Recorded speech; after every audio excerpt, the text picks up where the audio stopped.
Eh bien bonjour à tous, ici Snento, aujourd'hui on se retrouve pour une toute nouvelle critique et aujourd'hui on va parler du film The Spark Brothers réalisé par Edgar Wright.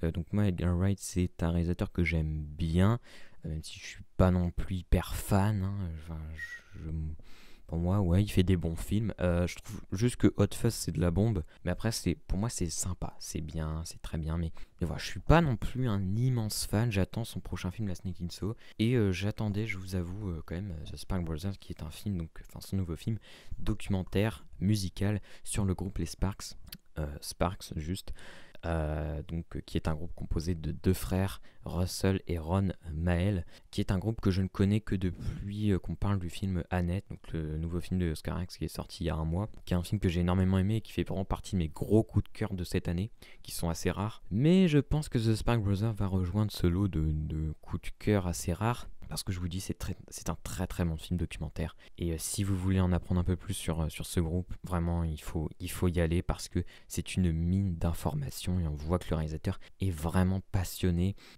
par son sujet et par les gens dont il parle, enfin les gens qui interviewent, et on voit qu'il y a eu beaucoup de recherches, il y a eu beaucoup de choses. Voilà, il y a de nombreux intervenants. Les Sparks parlent aussi d'eux-mêmes. Hein. Et c'est un documentaire très intéressant. Mais voilà, du coup, les Sparks, moi, je les connais que depuis que Annette est sortie, où je me suis un peu renseigné sur leur musique avant de voir le film Annette. Ouais, parce que j'avais entendu parler que c'était eux qui avaient écrit. Je me suis dit, tiens, j'aimerais bien écouter un petit peu. Et je suis tombé sur leur album le plus connu, donc Kimono My House. Je pense pas me tromper en disant que c'est le plus connu, et c'est même dit dans le documentaire, c'est leur premier énorme succès. Et après, justement, on en parle un petit peu dans le documentaire. J'ai pas trop envie de vous spoiler, mais voilà, c'est dur quand tu fais un succès au début, même si c'est pas totalement le début, mais voilà, ils ont commencé, ils ont fait leur premier album quelques années avant, et là, boum, ils ont un énorme succès, et après c'est dur de refaire de refaire pareil, et oui effectivement tu comprends pourquoi ça a fait un énorme succès, parce que l'album, enfin en tout cas certaines musiques personnellement que j'ai écoutées, je sais même plus si j'ai écouté l'album en entier, mais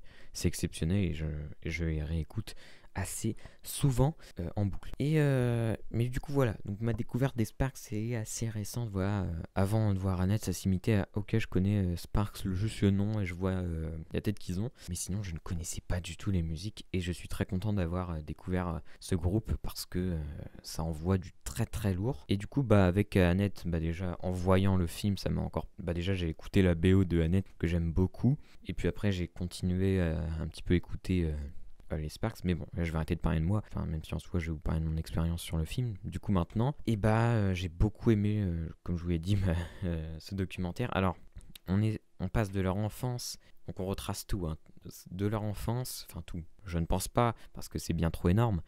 Il y aurait arrivé énormément de choses à ce groupe, voilà, 25 albums. Et puis voilà, ils n'ont jamais rien lâché, ils ont toujours jamais rien abandonné, et pourtant ils en ont traversé des choses, hein, on va le voir dans ce documentaire.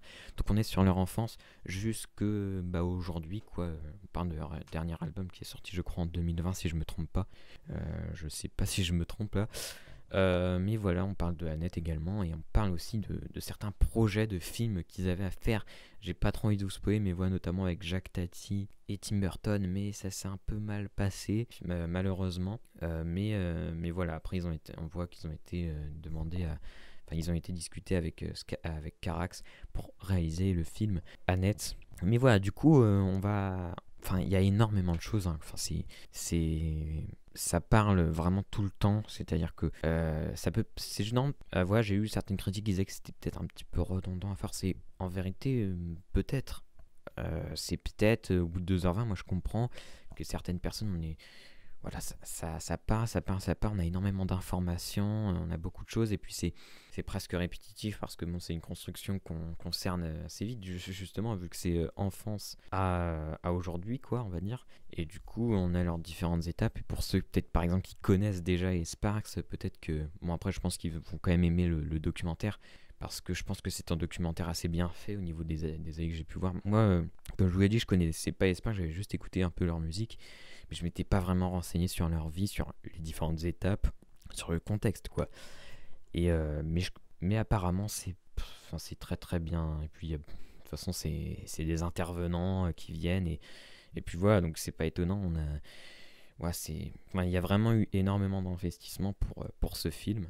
Et puis voilà, donc des intervenants très très passionnants, très très passionnés par le groupe dont ils parlent. Voilà un groupe finalement qui n'a pas forcément eu énormément de chance tout au long de leur carrière, qui ont traversé énormément d'étapes, qui travaillent d'arrache-pied tout le temps.